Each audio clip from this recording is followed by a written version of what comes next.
Olá, pessoal, sejam todos muito bem-vindos aqui a nosso webinar com o tema As alterações promovidas no Código de Processo Civil pela Lei 14.195, em especial no tema prescrição intercorrente.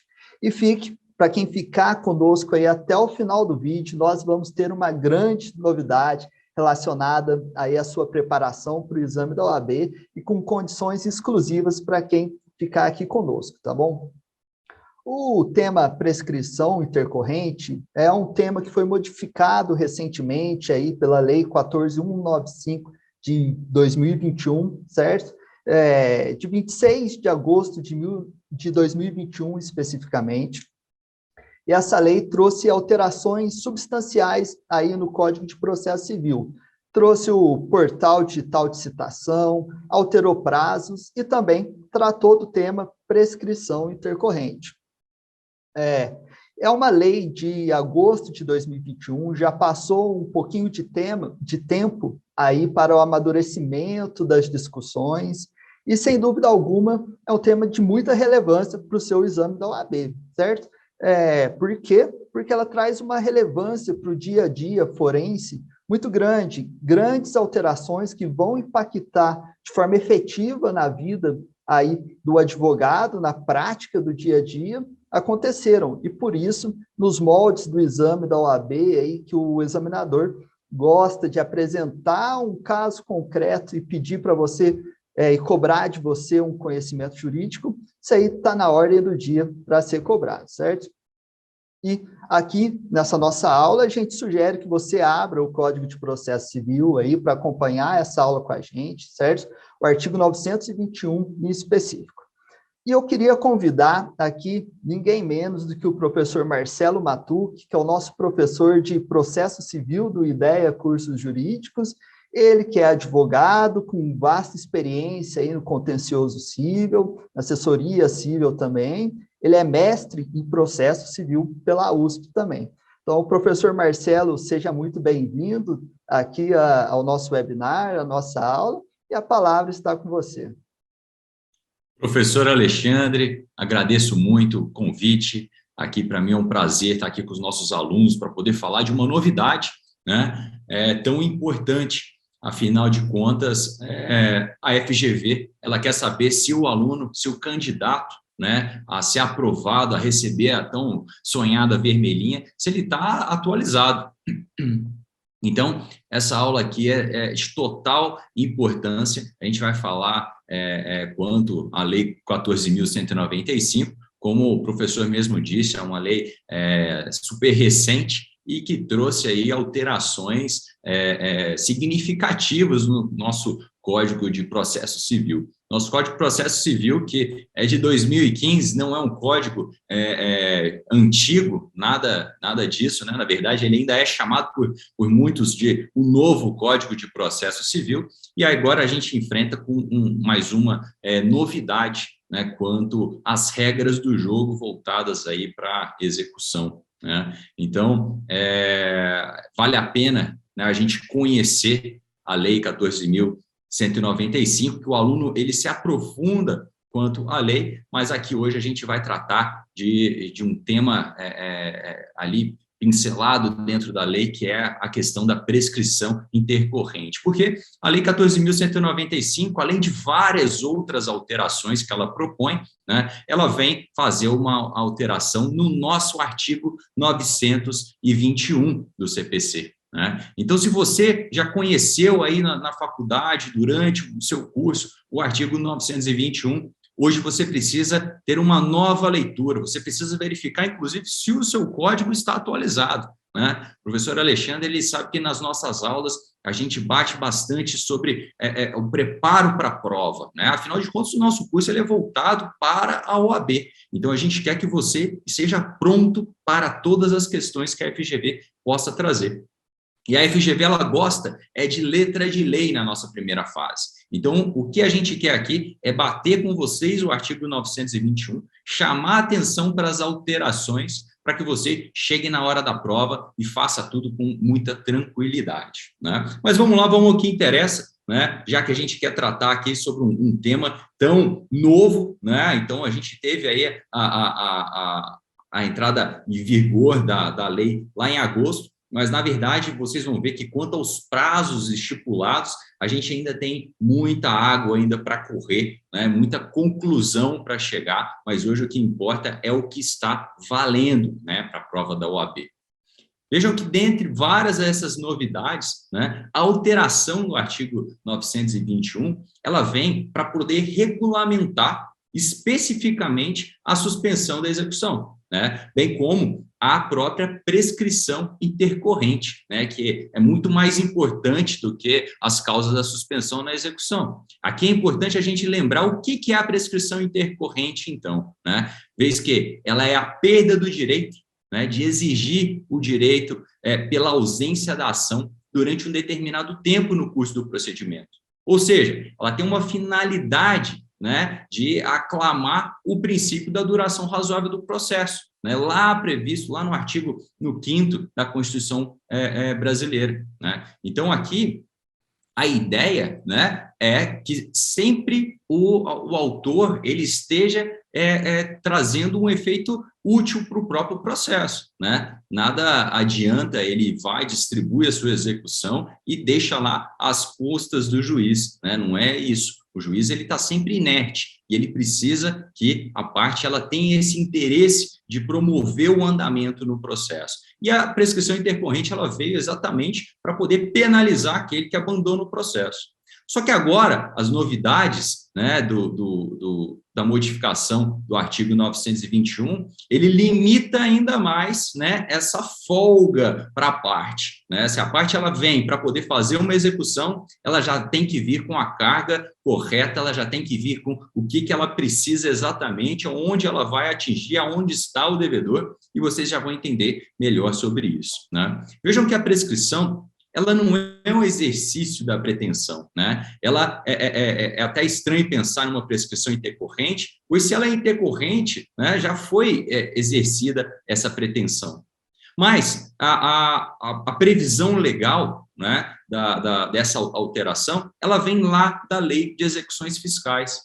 Na Lei de Execuções Fiscais, a gente já tinha, no artigo 40, né, um indício dessa modificação, né, inclusive a base de onde se baseou, a base de onde se tirou, né, essa alteração pela Lei 14.195. Então, o Código de 2015, né, ele veio como a primeira lei, especificamente, a regulamentar essa aplicação da prescrição intercorrente na execução comum. Então, foi trazido para os processos de execução comum uma regra que já foi testada, já foi utilizada em outros âmbitos, né, agora a se aplicar para todo mundo, né? Só que, veja, apesar da jurisprudência já trazer essa ideia, essa aplicação, né, inclusive buscando reduzir os processos nos nossos tribunais, né, apesar disso, a gente ainda tem muitos testes, né, muitos processos a acontecer para que a gente tenha a certeza de que o artigo 921 ele vai perdurar durante anos. Isso é ainda uma dúvida, né? E essa dúvida a gente vai provocar vocês para que vocês também venham trabalhar aí. E eu ainda já levanto aqui, professor Alexandre, o pessoal aí que está no 3º ano, né, indo para o 4º ano na faculdade, uma matéria ótima para poder fazer o TCC, trabalho de conclusão do curso, né, para trabalhar sobre a prescrição intercorrente, os problemas que podem ser enfrentados, né, quais são outras soluções que podem aí surgir, né, isso daí, é perfeito o tema, gente, atenção quanto a isso, é tema bacana para vocês trabalharem, né. Vejam que antes da nossa lei 14.195, havia a hipótese, né, fática de a gente não localizar os bens do executado. Quando a gente entra com a execução, a gente busca o reconhecimento ali do direito de receber, mas a gente tem que utilizar dos meios judiciais para poder efetivar aquela cobrança, né? Para isso, a gente tinha não só a busca do próprio executado, mas também a busca de bens do executado, né? Para isso, o juiz ele se utilizava, né, ele colocava à disposição da parte meios para poder atingir não só o executado, mas também os seus bens. Só que a gente sabe, né, que hoje existem aí os devedores profissionais, e esses caras, eles sabem como fugir, eles sabem como deixar os seus bens totalmente ocultos. Hoje a gente tem aí várias alternativas para quem tem o interesse, né, de viver ali nas sombras, conseguir realmente fugir da justiça, né? Só que contra esses devedores contumazes, né, foram criadas várias alternativas de buscas, né? Hoje a gente tem a evolução do Bacenjude pelo Cisbajude, né, que ele integra, inclusive, as contas virtuais. Vejam que o direito, o bacana do direito é isso, ele evolui junto com a sociedade. Vem a sociedade evoluindo, a tecnologia evoluindo, criando aí bancos virtuais, né, acessos a contas no estrangeiro através do seu próprio celular. Aí o que a justiça tem que fazer? Ela também tem que se atualizar quanto a isso, né? Só que quando a gente, antes lá de agosto de 2021, né, quando a gente precisava buscar bens, buscar o próprio devedor, que já estava ali pingando de cidade em cidade, endereço em endereço, a gente suspendia o processo, né, e utilizava dessas ferramentas do processo, até mesmo de ferramentas que vão judicialmente ali auxiliar as partes, né, para poder efetivar ali a busca da parte e também dos bens, para que você pudesse, então, ir até a penhora e, com isso, garantir ali a sua execução. Só que para tudo isso acontecer, o processo ele ficava suspenso alguns meses, ele era ali colocado de lado para que a parte pudesse buscar bens, e se chegasse a um ponto de falar o seguinte, olha, nesse momento o devedor ele não tem nada, né? Acabava por se aguardar uma modificação de situação econômica, né? Então você tinha ali, inclusive, uma cultura de que os processos em execução contra devedores que não têm nada, nenhum bem para poder responder pela dívida, eram processos que eram impulsionados de tempos em tempos para que não fossem extintos pela própria prescrição intercorrente. Só que agora, essa praxe, né, essa prática de a gente ter ali um armário dentro do fórum só dos processos aguardando uma nova movimentação, né, aquela movimentação sazonal, agora, a modificação do 921, ela vem para poder finalizar, né, e impedir que isso aconteça. Uma vez que não localizado o executado ou não localizado os bens, dá-se início, então, à contagem da prescrição intercorrente. Antes, quando a gente tinha as múltiplas suspensões do processo, hoje, o 921, ele vem exatamente para poder falar o seguinte, olha, é dado uma única chance à parte, né, de suspensão do processo, de tempo limite de 1 ano, para que ela volte a movimentar o processo de maneira objetiva, de maneira concreta, para que venha já atingir o executado e os bens do executado, sob pena de o processo ser extinto por conta da prescrição intercorrente.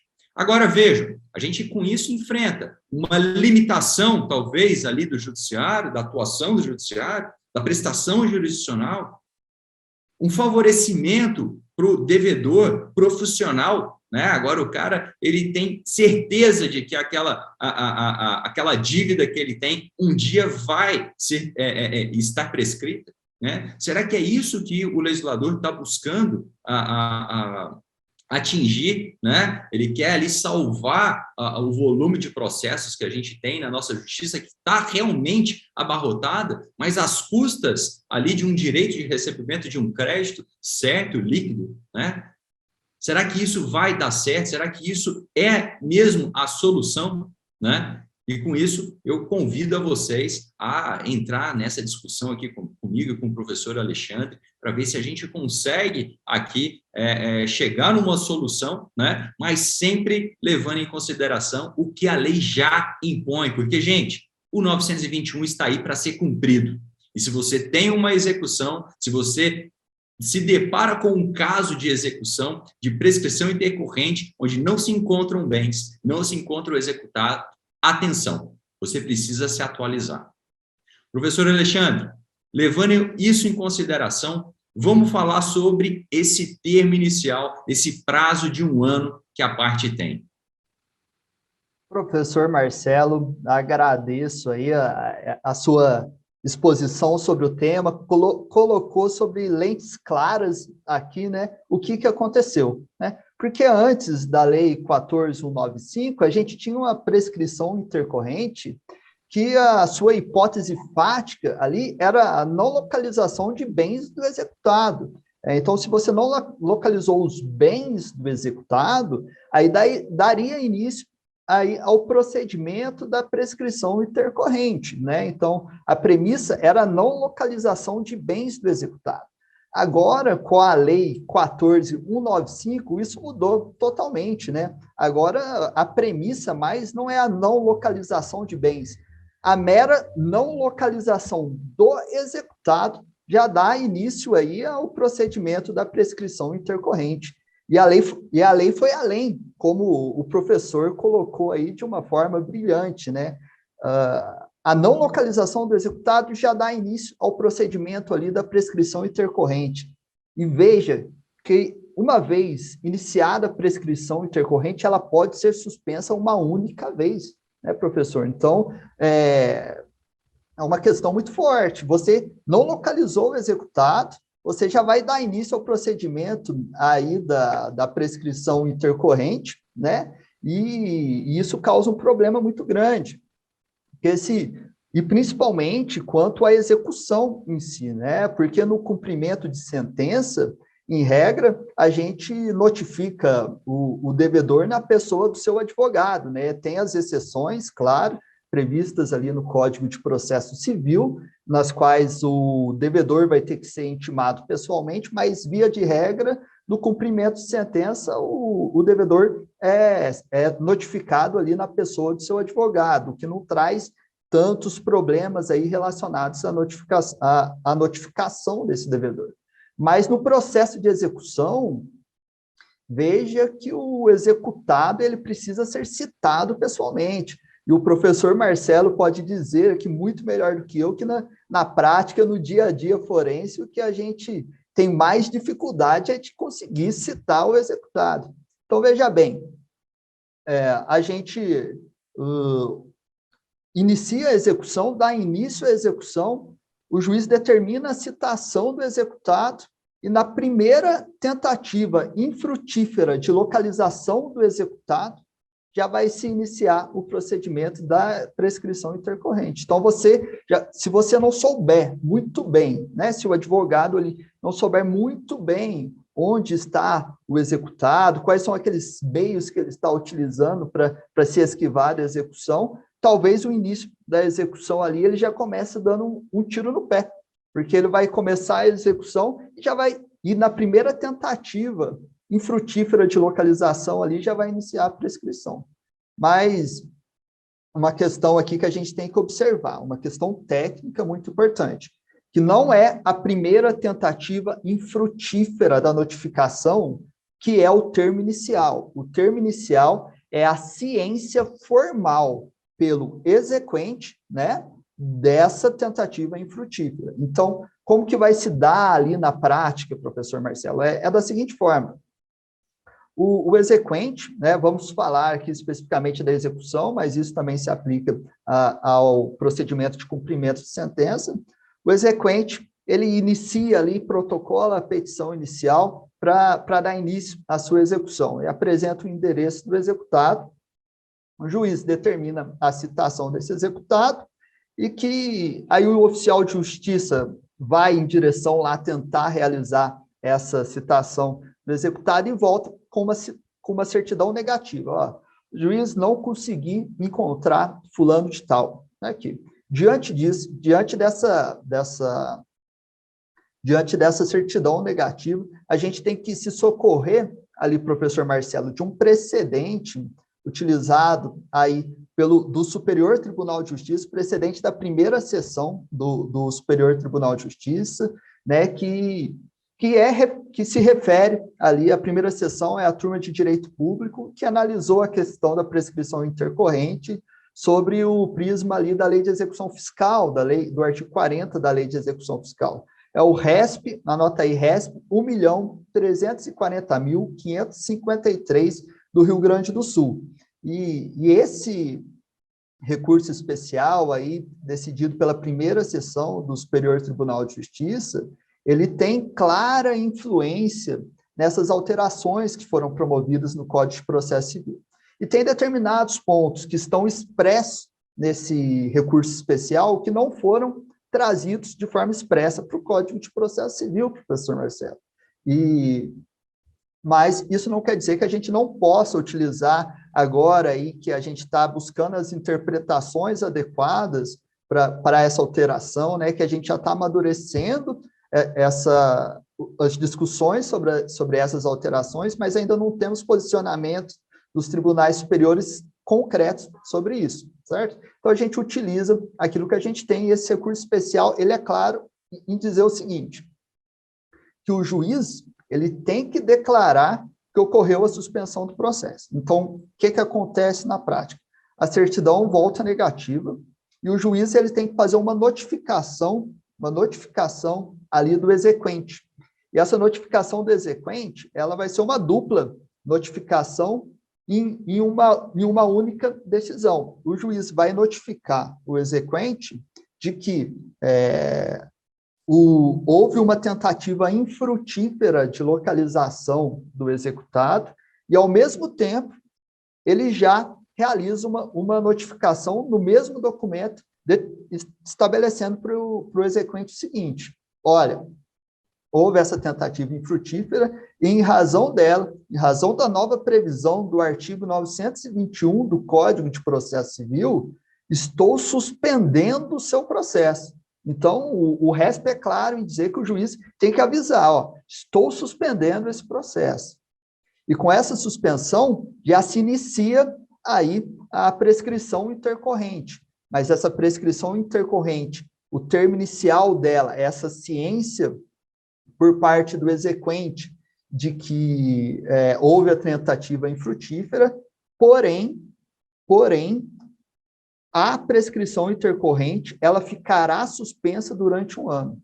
Então, você suspende o processo, inicia a prescrição intercorrente, mas essa prescrição não começará a correr, porque ela ficará suspensa aí pelo prazo de 1 ano. Né, professor Marcelo, o que você acha aí dessa discussão de você já entrou com o processo, não localizou, né, na execução, já não localizou o executado, e sua execução já estará suspensa, já iniciará a prescrição intercorrente e suspenderá aí para o prazo de até 1 ano. Qual que é a sua análise aí sobre essa alteração? Esse é o verdadeiro se vira nos 30 agora na execução, não é mesmo, professor Alexandre? Porque antes, né, dessa alteração, a gente tinha à disposição da parte, né, todos os mecanismos vinculados ao Poder Judiciário de buscas, né? Então, você conseguia ir atrás do juiz para que ele fizesse pesquisas no Sisbajut, no Infojut, né? Afinal de contas, o juiz está vinculado ali, ele tem a plataforma de uso dele ali, em que, vinculado à Receita Federal, ele consegue ter informações diretamente no Tribunal Eleitoral, né, para poder saber o paradeiro da parte, né? E uma vez já encontrada a parte, você também precisa encontrar bens. Então, o juiz também tem às suas mãos ferramentas, né, que ele consegue oficiar empresas, oficiar bancos, né, oficiar ali repartições públicas para que venham prestar informações. Só que aí a gente tem agora a limitação dessa atuação, né, frente ao tempo que você tem para poder utilizar, né, e frente também ao receio, né, porque uma vez interrompido o seu prazo de 1 ano, a gente começa o verdadeiro se virando nos 30, em que dentro de 1 ano você tem que fazer ali uma pesquisa de campo, né, para poder ter ali material suficiente para poder te encorajar a falar para o juiz o seguinte: olha, pode finalizar essa suspensão, eu estou de volta, tenho informações, né, trago aqui notícias importantes, vamos atrás do nosso devedor. Por que é, professor Alexandre, que eu falo que você tem que estar ali muito encorajado quanto a isso? Porque uma vez suspenso o seu processo por esse prazo de 1 ano, você não vai mais conseguir uma nova suspensão. Isso é uma novidade. A novidade da lei é que, uma vez suspenso, o seu prazo máximo será de 1 ano e será suspenso por uma única vez. Né? Então, vejam que, enquanto o processo está em curso, você vai ter que se utilizar de todas as formas de pesquisa, de buscas, de tentativas de alcance ao devedor possíveis. Né? Por quê? Ou você está correndo contra o seu prazo de suspensão de 1 ano, ou você está correndo contra o seu prazo ali da própria prescrição intercorrente. Ah, Marcelo, mas poxa, isso daí está muito tranquilo, né? Peça ao juiz que faça as pesquisas. Hoje as pesquisas são todas online, né? Então isso tudo vai se resolver, mas não é bem assim. Professor Alexandre, o nosso grande receio é a posição do próprio Poder Judiciário quanto a isso. Por quê? Na prática, quando você faz um pedido, né, ali para o juízo da causa, para que ele faça uma série de pesquisas, ele sempre vai de 1 em 1. Né? Ele acaba limitando a parte, o acesso a todos os programas, a todas as buscas, né? E ele fala o seguinte: olha, faça primeiro um Sisbajude. Depois, se não der nada, você faz um Infojude. Olha, se não der nada, a gente oficia ali a Receita Federal. Ou então, né, a gente vai, se não der nada, a gente oficia as empresas de telefonia. Né? Já encontramos o cara. Então, vamos fazer o seguinte: oficia primeiro os bancos físicos, né? Agora oficia o Nubank, agora o Inter, agora o C6. Né? Então, assim, acaba que a própria atuação do Poder Judiciário ela vai ter que se alterar. O juiz ele vai ter que falar o seguinte: olha, como a Lei 14.195 vem para poder agraciar o princípio da celeridade, eu vou ter que colocar de lado o princípio da economia processual? Isso é mais uma coisa que leva a gente a pensar. O pessoal aí do TCC, o pessoal que ainda está fazendo a monografia, é um capítulo importante, né? A que ponto a gente chega ali, qual o limite, né, da celeridade processual, né, colocando em risco o custo do processo, porque agora em curto prazo você vai ter que disparar, né, tudo que você tem acesso, né, e ainda enfrentando uma possível decisão judicial contrária. Aí eu te pergunto, professor Alexandre, como é que ficam aquelas comarcas em que o juízo ele se depara aí com mais de 9.000 processos? O juízo ele se depara com um juiz substituto, porque aquela comarca está sem o juiz interino ali, definitivo. Como é que faz? Porque os processos eles têm andamento só na sexta-feira. Aqui a gente tem que ver a realidade de um Brasil inteiro. Aqui a gente está conversando com alunos do Brasil inteiro. Né? Então, de ponta a ponta no Brasil, as situações são diferentes. A realidade do judiciário, da sua cidade, é diferente. Né? E como é que vai ficar isso? E aqui eu queria relembrar que a gente ainda tem em vigor o nosso artigo 240, né? Parágrafo 3º, que especificamente ele fala o quê para você aí, estudante para a prova da OAB? Ele fala que a parte ela não será prejudicada pela demora imputável exclusivamente ao serviço público. Ou seja, você está correndo contra a sua prescrição. E aí você faz um pedido de busca. E o juiz, ele leva 6 meses para poder analisar, 8 meses para poder analisar. E aí ele volta falando o seguinte: intima um autor para poder recolher as custas, para poder fazer o Sisbajude. E aí agora são mais 6 meses para ele efetivar. Será que a gente estaria aí diante de uma possibilidade de um mandado de segurança contra a nossa prescrição intercorrente? Será que a nossa prescrição intercorrente ela teria que ter uma validade ali sendo contada de acordo com a disponibilidade do Poder Judiciário para poder atuar juntamente com a parte? Isso é preocupante na nossa prática, né? Isso é preocupante, mas a gente tem que sempre lembrar o que a lei fala. A gente tem a regra do jogo aí para a gente poder trabalhar, né? E você aí, como um próximo advogado, um futuro meu colega de trabalho, não é mesmo? Você tem que estar pronto para poder, conhecendo a lei, atuar em favor do direito do seu cliente, não é mesmo? E vale lembrar também que, se o processo está suspenso, o nosso artigo 923, ele vem a limitar a movimentação do processo aos atos urgentes. Isso a gente tem que ter uma atenção quanto a isso, professor Alexandre.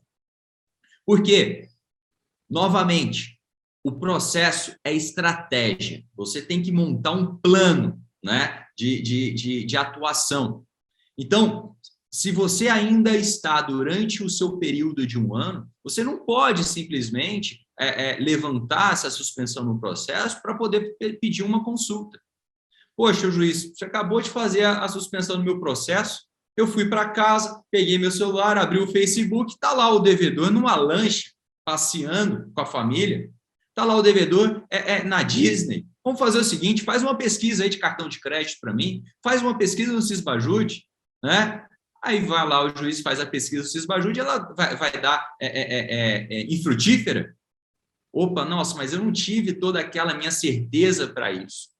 E aí a gente já começa a pensar em alternativas, né? Poxa, se eu não posso levantar, né, essa suspensão do meu processo, deixar ativar o processo novamente, né, somente para os atos processuais urgentes pelo 923, né, eu vou ter que estar ali, novamente, eu venho a bater nessa tecla, muito confiante, né, do passo que eu vou tomar. Ah, professor Marcelo, mas aí a gente contrata aí um detetive, né, a gente faz uma pesquisa de campo, maravilha. Eu vejo que para as execuções, né, de alto valor, isso é imprescindível, né? Você vai ter que ter um trabalho de campo mesmo para poder atingir, né, o devedor. Mas e para aquelas execuções que o valor não é tão alto assim? Que o autor ele não tem condições de arcar com uma busca de bens. Como é que vai funcionar? Vai ser um tiro no escuro?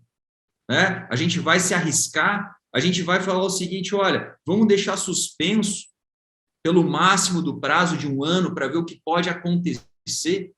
Mas será que esse 1 ano ele vai servir para uma busca ali implacável de bens, né? Uma busca ali implacável para o devedor?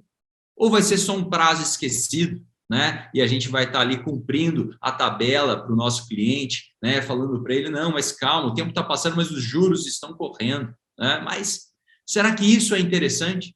Né? Então, muita atenção quanto a isso, né? O processo ele vai ser suspenso por 1 ano, por uma única vez.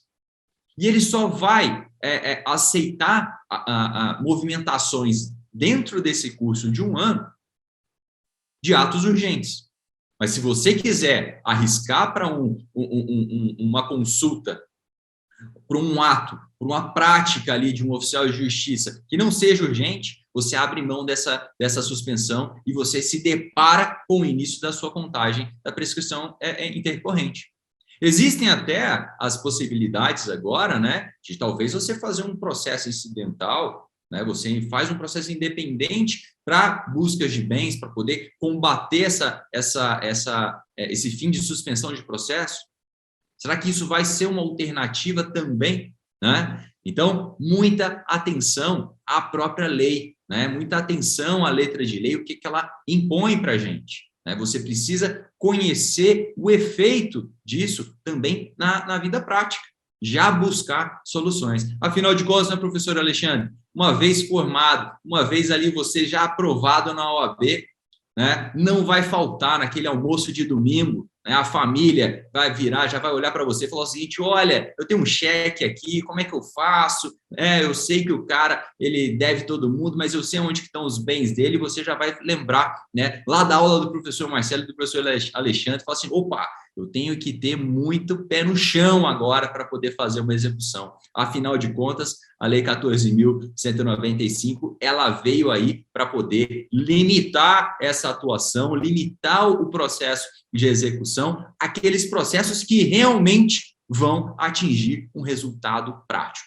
né? Mas É interessante agora a gente conhecer as causas interruptivas do prazo de prescrição. Afinal de contas, né, prazos e regras, né, no nosso código sempre tem as suas exceções, e a gente precisa conhecer as situações ali que podem, né, resultar numa interrupção de contagem. Isso daí eu passo a palavra para o professor Alexandre para ele fazer essa nossa indicação. Exatamente, professor Marcelo. E, por vezes, os alunos podem estar se perguntando aqui, mas por que que a gente está falando, batendo tanto nessa tecla aí da prescrição intercorrente? Porque, via de regra, os prazos prescricionais ali são de 10 anos, né? A regra geral no Código Civil é de 10 anos.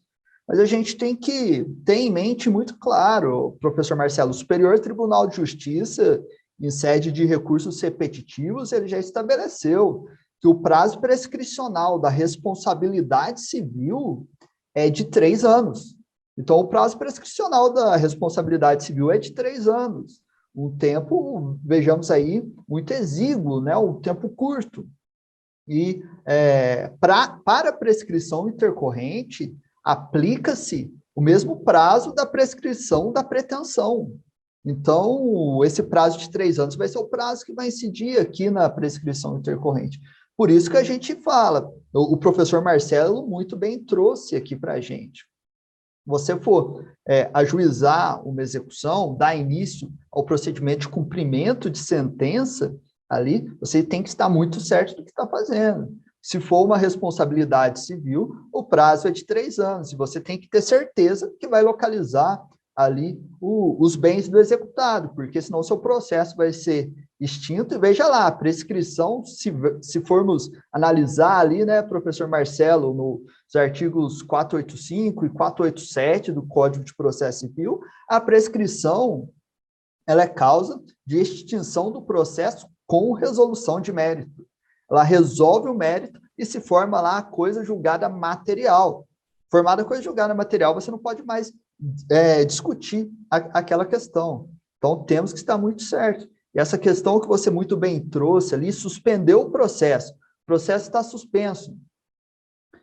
Só pode praticar ato processual urgente, atos processuais urgentes.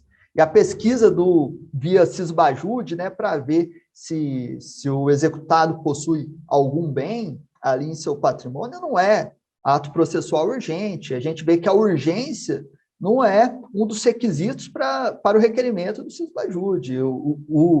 Os requisitos ali não ter encontrado o executado e, ao mesmo tempo, ali você ter a previsão de encontrar o patrimônio daquele executado, mas não se exige urgência.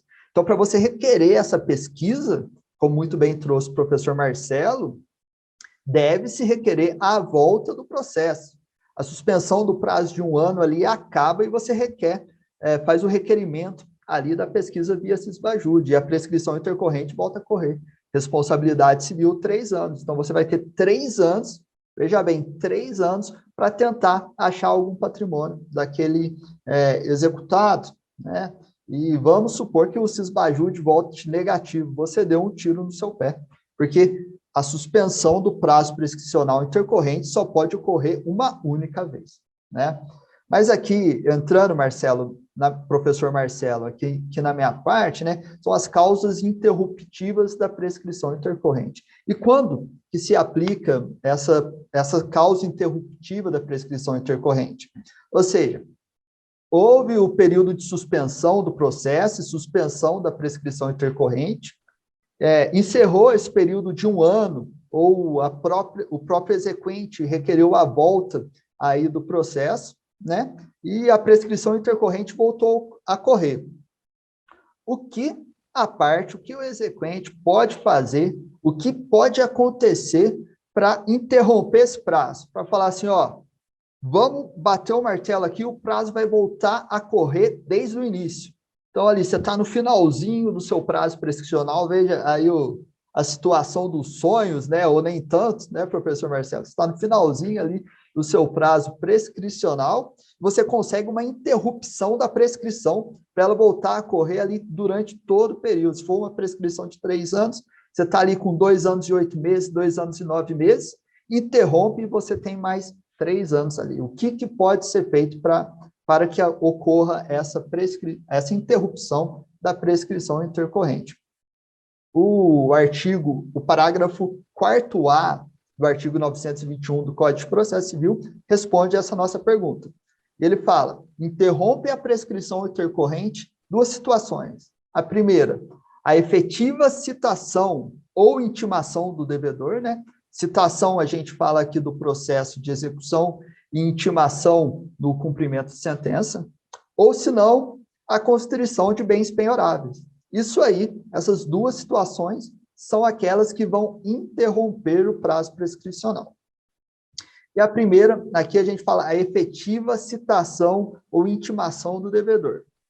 A gente vê, professor Marcelo, que o artigo 921, inciso 3, fala que o processo será suspenso no caso em que o executado não é localizado, tá? Mas veja, se citou ou intimou o executado, é porque ele foi localizado, certo?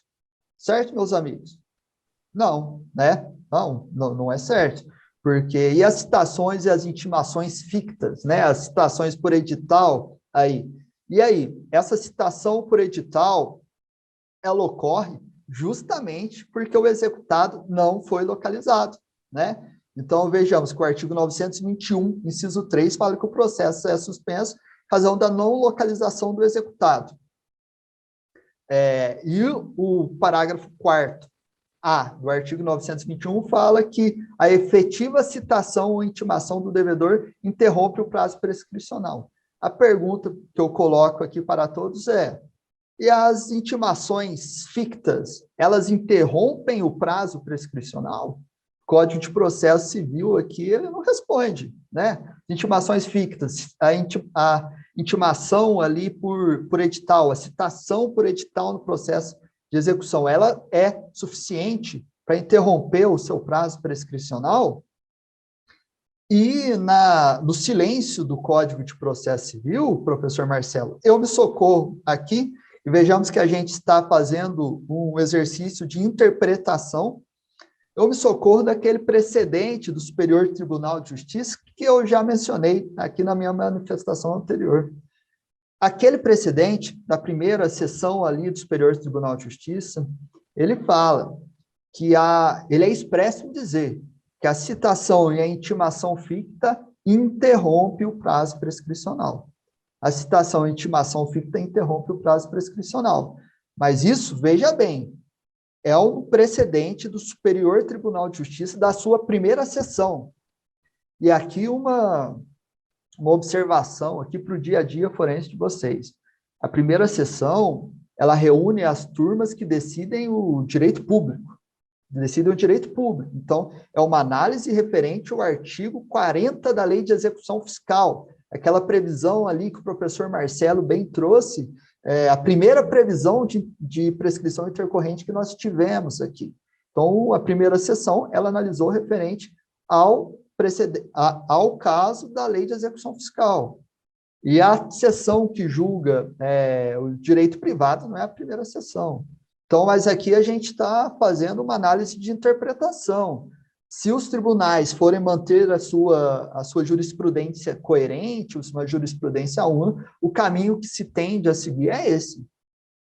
E, a meu ver, professor Marcelo, é também o caminho mais razoável que se tem aí, né? Porque você traz um instrumento para a parte para que ela interrompa a prescrição no caso de não localização real do executado. Aí você vai lá e promove a sua citação, a sua intimação ficta por edital. Mas vemos aqui também que as citações, as intimações por edital, elas têm que ser custeadas ali, né? Mais uma questão prática, elas têm que ser custeadas pela parte que requereu a sua publicação, né? Então, aqui o exequente vai ter que fazer uma análise de custo-benefício, porque ele vai estar adiantando um dinheiro ali limpo, num dinheiro que não tem previsão não tem nenhuma garantia, melhor dizendo, que você vai conseguir conquistar o patrimônio executado. Então, você vai ter que adiantar o dinheiro ali da publicação do edital, mesmo sem saber se o executado, se você conseguirá ali, nesse prazo que voltará a correr, se você conseguirá alcançar o patrimônio do executado. Então, aí é a questão de um processo estratégico, de uma atuação estratégica por parte do advogado. Então, mas vejamos que são pontos complexos, porque a gente nem sabe se os tribunais superiores ainda vão aceitar essa citação, essa intimação ficta como causa interruptiva da prescrição, porque o Código de Processo Civil, ele não é claro quanto a isso, né?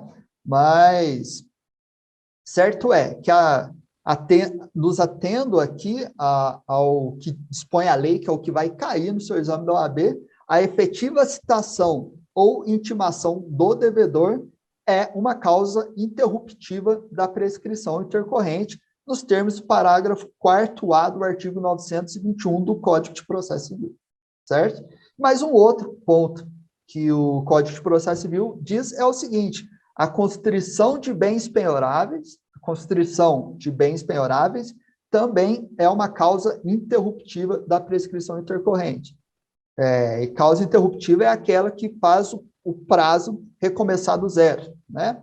Prazo recomeçar do zero. E aqui o legislador, professor Marcelo, andou bem quando ele falou a constrição, porque a gente sabe aí que constrição é gênero, né? Não se limita a penhora. Então, se o executado, melhor dizendo, se o exequente, se o advogado do exequente consegue um arresto executivo, essa medida cautelar aí de arresto executivo sobre determinado bem, vemos aí que a expressão constrição abrange o arresto executivo. Então, o arresto executivo é, sim, uma causa de interrupção da prescrição. Então, nesse ponto, a gente tem que elogiar o legislador, nesse ponto específico, porque ele andou bem ao trazer um gênero ali sem limitar a penhora dos bens penhoráveis.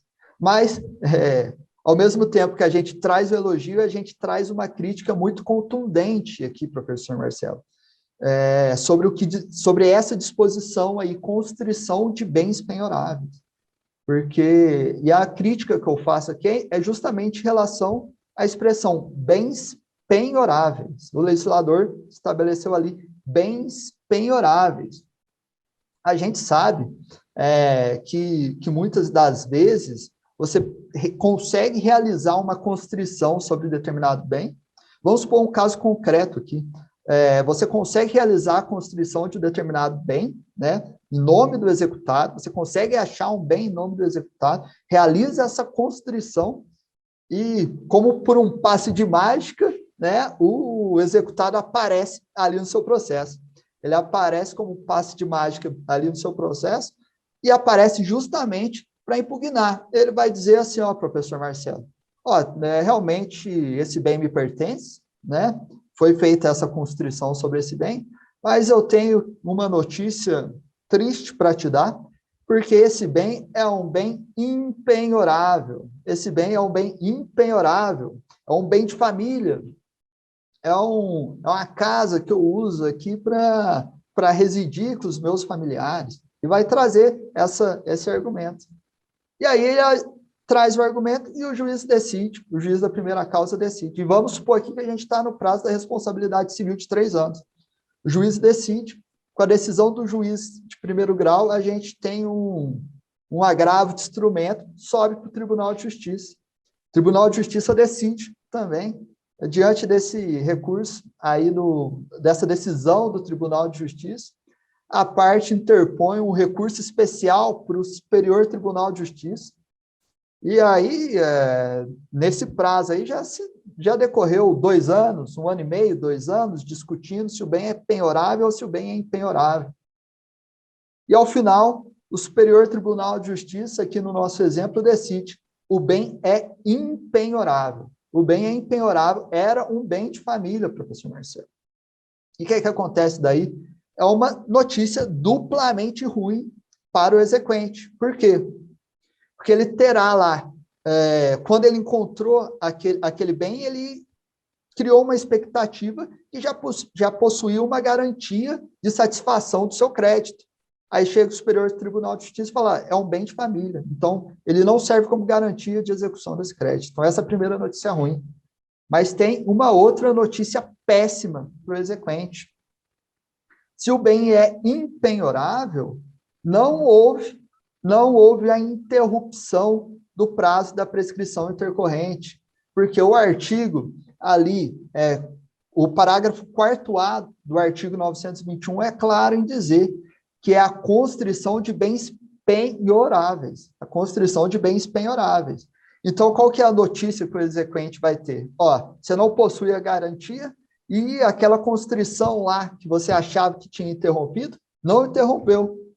E aqui você só tem mais 6 meses aí para tentar localizar algum outro bem do executado, né?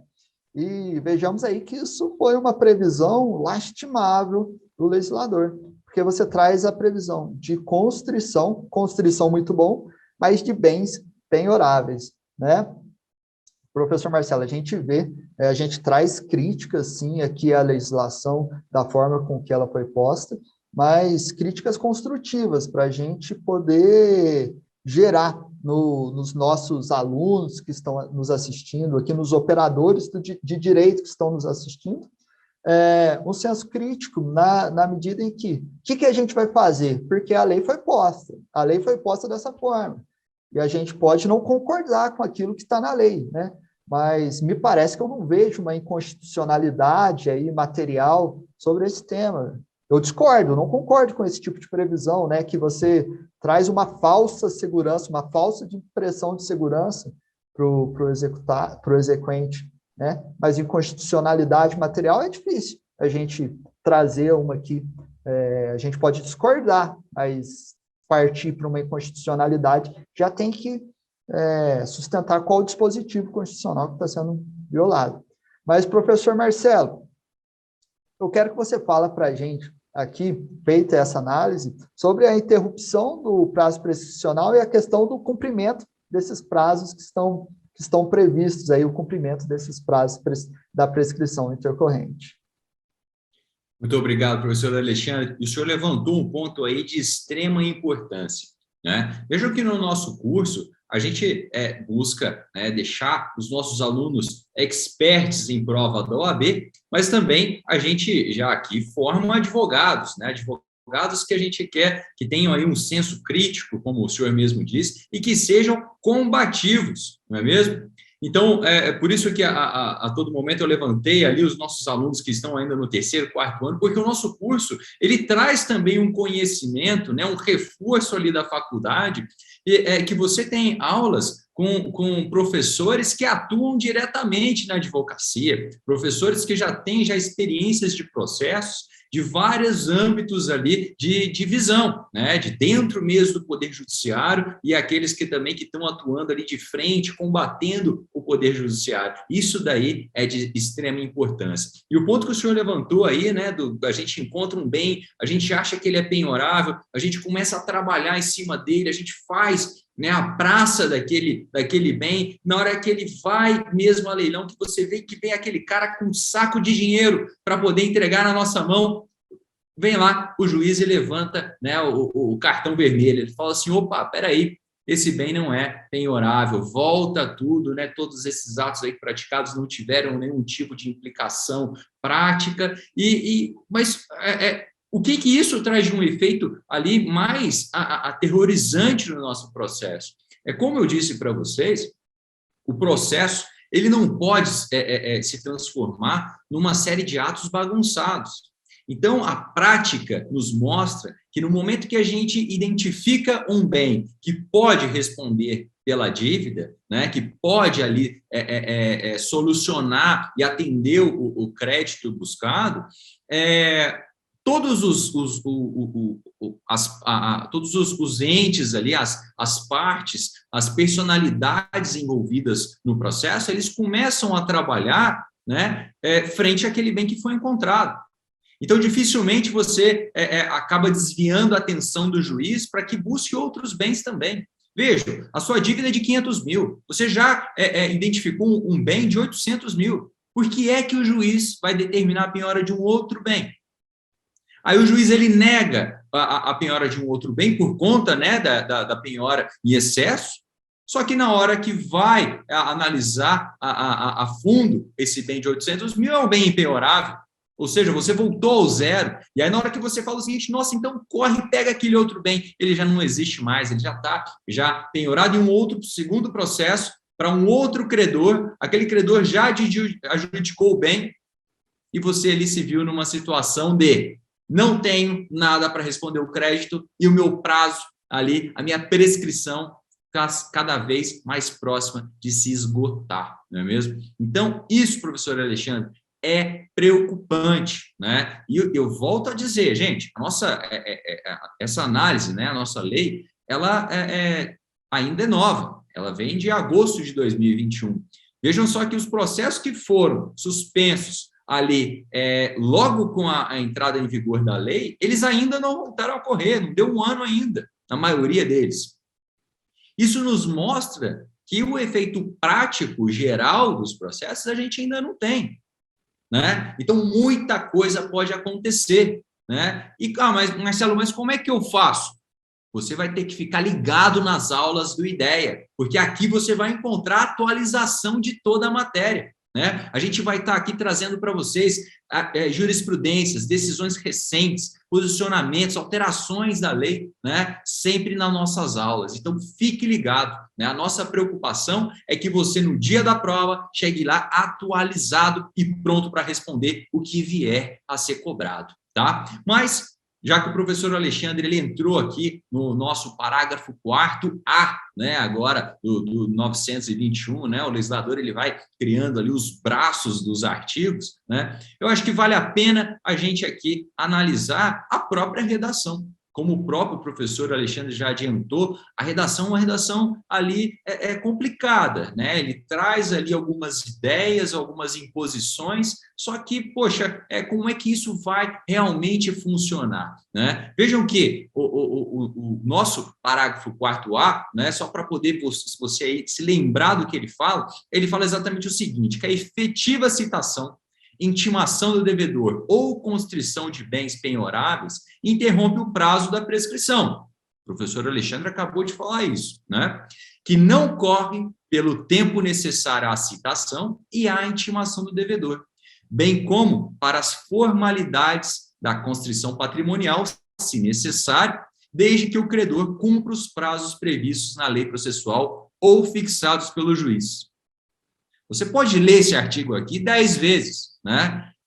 Com uma leitura assim, direta, você nunca vai conseguir entender tudo que ele traz para você. Então, além da explicação já do professor Alexandre, vamos analisar o que é que ele quer dizer quando ele coloca que não corre pelo tempo necessário à citação e à intimação do devedor. Vejam que a única possibilidade de aplicar isso seria uma hipótese de constrição do bem antes da citação ou intimação. E para isso, professor Alexandre, a gente tem um exemplo do arresto executivo, né? Mas, mesmo nesse caso, né, já havendo ali uma interrupção por conta da constrição, né, se essa constrição que interrompeu, né, não foi a própria citação ou intimação, os atos que já foram praticados, justamente por conta disso, né, fazem que a contagem do prazo prescricional se interrompa. Nossa, professor Marcelo, ficou ainda mais confuso. Eu sei. O legislador ele traz isso para a gente poder trabalhar, né? Mas não se preocupe. No nosso material de apoio e nas nossas próximas aulas do nosso curso IDEA, você vai se aprofundar ainda mais. Mas vamos continuar a leitura, né? Veja que no artigo também fala o seguinte, bem como para as formalidades de constrição patrimonial, se necessário. Veja que nesse meio tempo, né, em que organiza e regulariza, né, a penhora, tornando formalmente perfeita essa constrição, o prazo prescricional ele tem que continuar interrompido.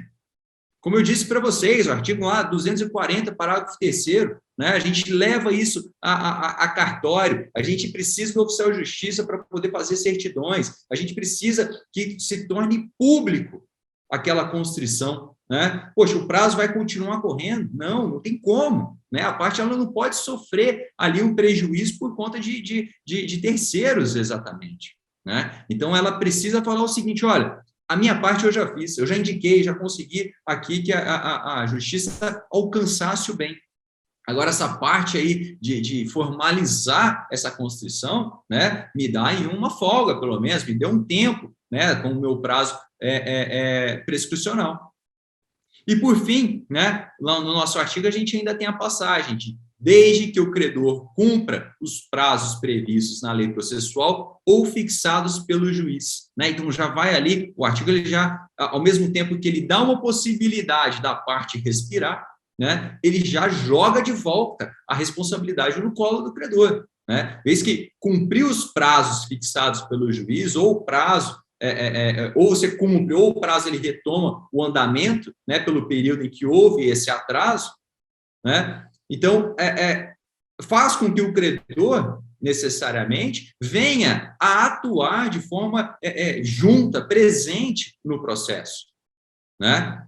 Então, vejam que o que o legislador quis é mesmo estabelecer que o exequente, né, ele não venha a deixar de lado, né, o cumprimento dos prazos, que ele não deixe o processo correr, né, de uma maneira ali mesmo até desidiosa, né? Veja que contra ele, então, volta contra esse credor que não cumpre os prazos, que deixa o processo correr ao léu, né, volta a correr todo o seu prazo, né? Mas, novamente, a gente vê que essa previsão, ela é ainda com uma redação estranha, né? A gente ali nos bastidores, a gente vê que há uma necessidade, né, de uma alteração dessa redação, né? Mas que muita coisa ainda está por vir. Então, eu reforço, fique ligado nas nossas aulas de atualização quanto à legislação, né?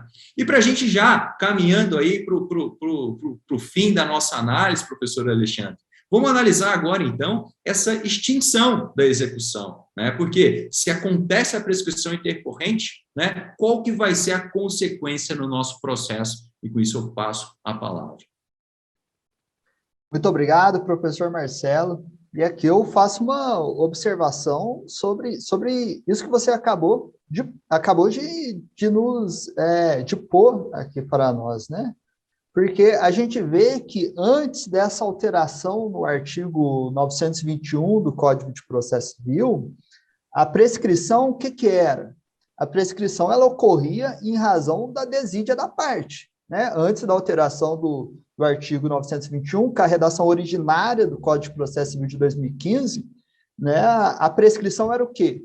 Ela ocorria em razão da desídia do exequente. O exequente largou o processo lá e o processo tem que se finalizar de alguma forma, né? O direito não socorre os que dormem. Então, prescrição era sinônimo de desídia.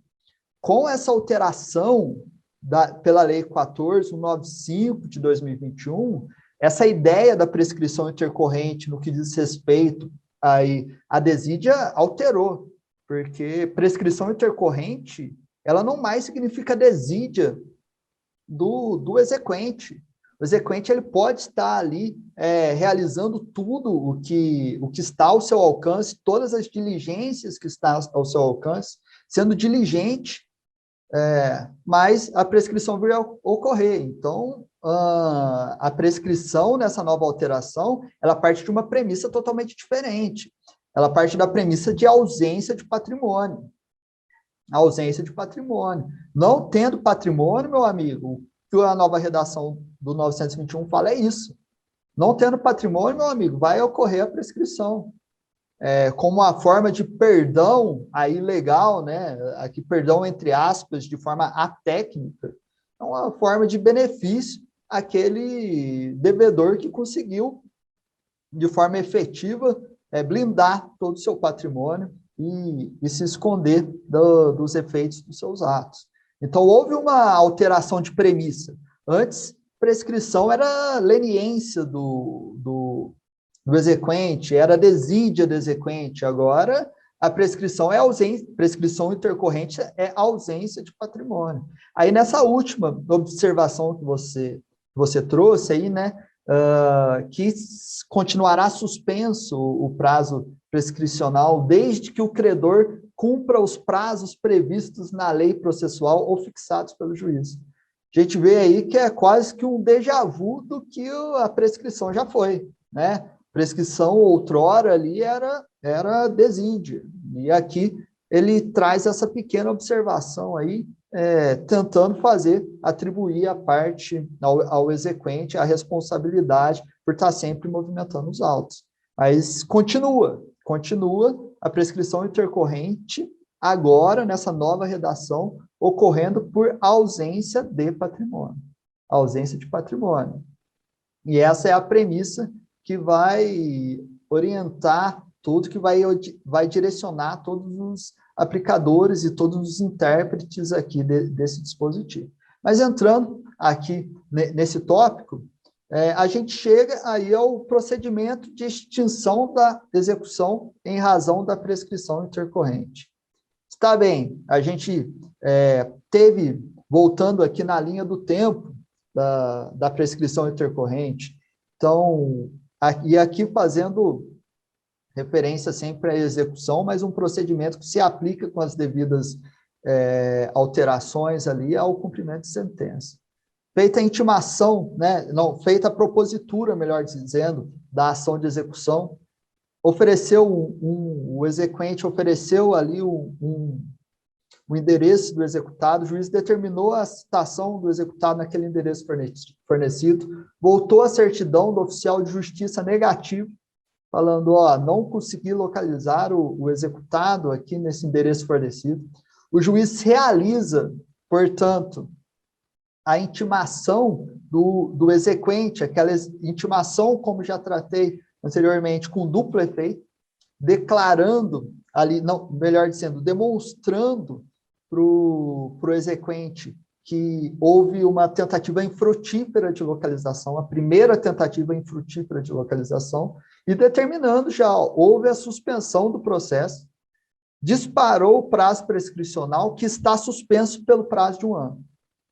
Então, suspendeu o prazo de 1 ano. E aqui dando prosseguimento na linha evolutiva do tempo aí da prescrição intercorrente. Vamos supor que transcorra esse prazo de 1 ano, a prescrição volta a correr, tratando aqui no exemplo prescrição de 3 anos. E nesses 3 anos, o exequente não consegue lograr êxito em achar patrimônio do executado, né? E, por fim, então, já que prescrição intercorrente agora é sinônimo de ausência de patrimônio, se não alcançou o patrimônio no prazo prescricional, teremos, então, a extinção do feito com o julgamento do mérito, com formação de coisa julgada material.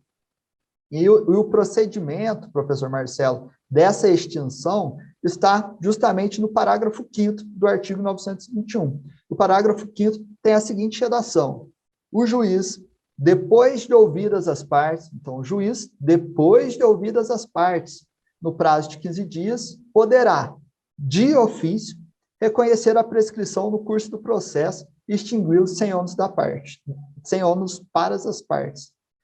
Então, uma primeira observação que se faz necessária aqui é que o Código de Processo Civil, né, a nossa legislação agora prevê, em consonância com aquilo que já previa, que a prescrição intercorrente ela pode ser reconhecida de ofício pelo juiz.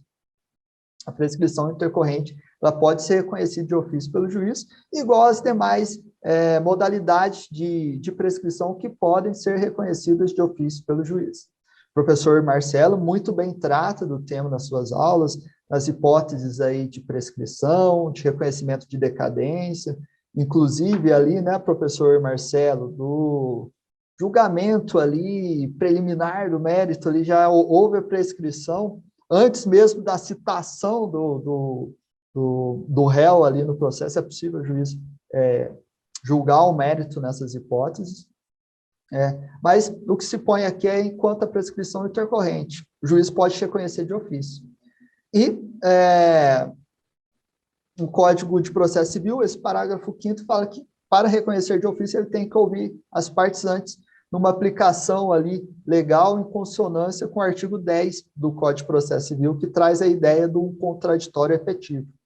Contraditório efetivo é a possibilidade das partes influenciarem de forma efetiva no posicionamento judicial. Então, aqui, antes de decretar de ofício a extinção do processo em razão da prescrição intercorrente, o juiz deve ouvir as partes. E uma observação aqui, professor Marcelo, que me surge, né? Uma observação que surgiu em razão de uma má técnica legislativa, né? Uma má técnica redacional, porque o parágrafo 5º, ele estabelece que ele não estabelece apenas, mas da leitura que se pode retirar é que nas hipóteses que o juiz vai decretar de ofício a prescrição intercorrente, ele tem que ouvir as partes. E se a prescrição intercorrente não for decretada de ofício pelo juiz, mas a partir do requerimento ali do executado. O executado, por fim, apareceu no processo para requerer a sua extinção em razão da prescrição intercorrente.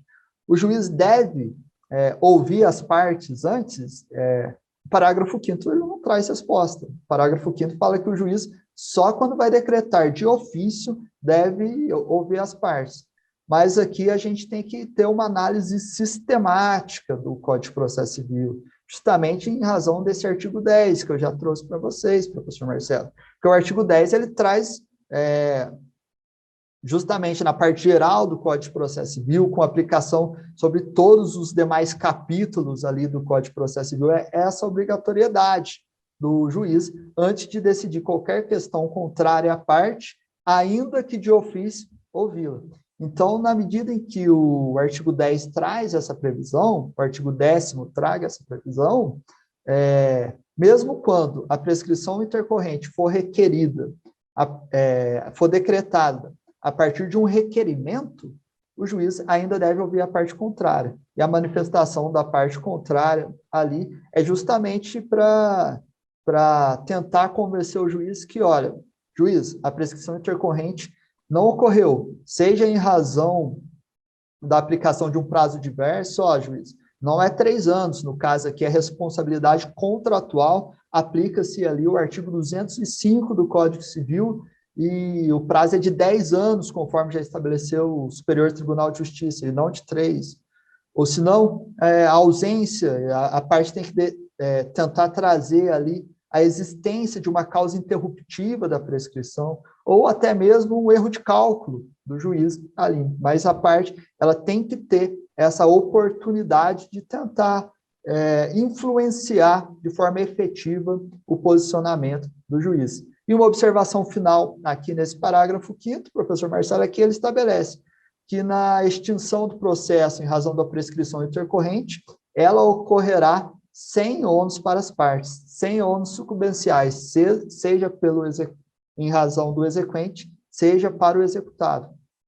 Porque ali a gente tem aquela... Não tem como aplicar o princípio da causalidade, professor Marcelo, porque a gente sabe que a prescrição intercorrente, a premissa dela não é mais uma ausência de tomadas de atitude por parte da parte, não é o exequente que deixou de realizar as diligências necessárias. Então, não tem como lhe atribuir o ônus da parte, o executado sequer participou do processo.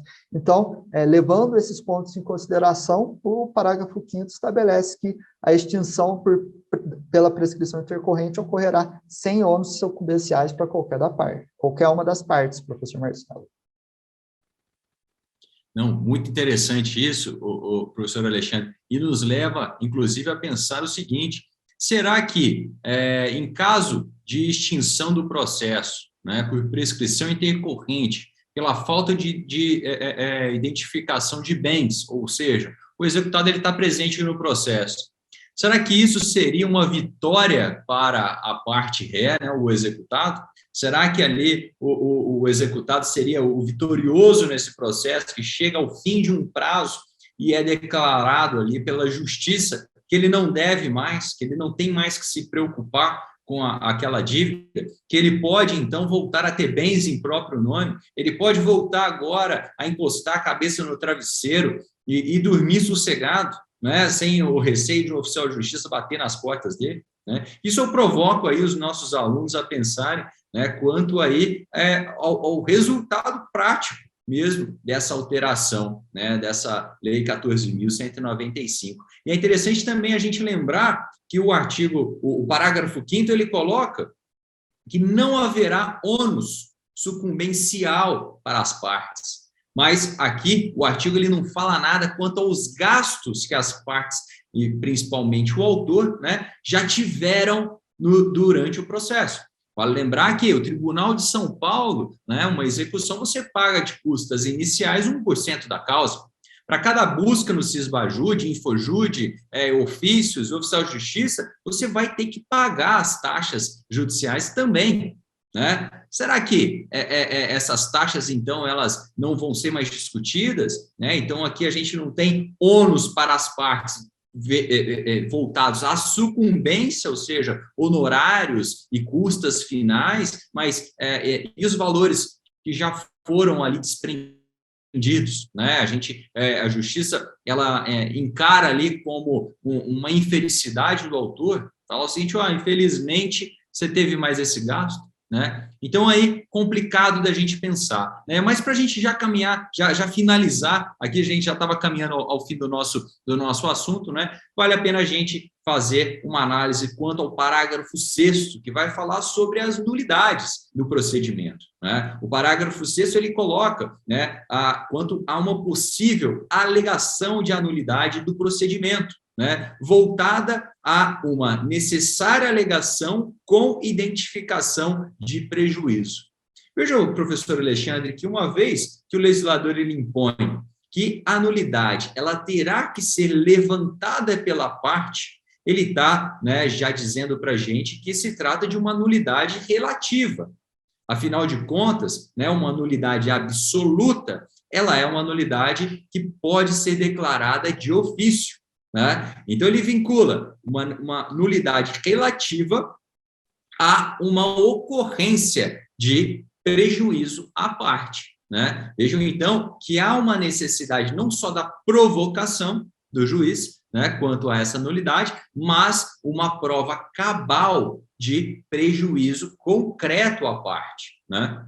Vez que esse prejuízo concreto, o legislador ele coloca como presumido, né? Então, ali, uma existência já demonstrada, né? Se a gente estiver falando de falta, né? Inexistência de intimação do exequente quanto a uma tentativa infrutífera de localização, quanto a qualquer outro tipo de ato praticado dentro do processo, né? Então, a gente vê, então, que a nulidade do procedimento se dará por provocação, através de demonstração de prejuízo, caso esse prejuízo não seja por conta de inexistência de intimação, do que trata lá o nosso parágrafo 4º do 921.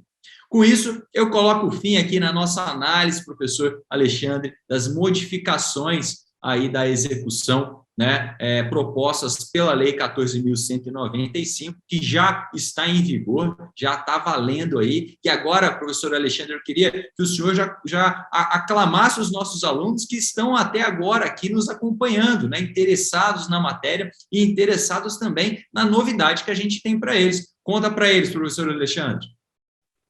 Professor Marcelo, eu agradeço aqui a belíssima exposição que você teve aqui, que você trouxe para a gente, um bate-papo aí muito legal, que trouxe bastante informação, um bate-papo denso, profundo, com uma análise específica ali dos dispositivos do artigo 921, com as alterações promovidas pela Lei 14.195 de 2021, e já passo aqui também agradecer a todos que estiveram presentes aqui,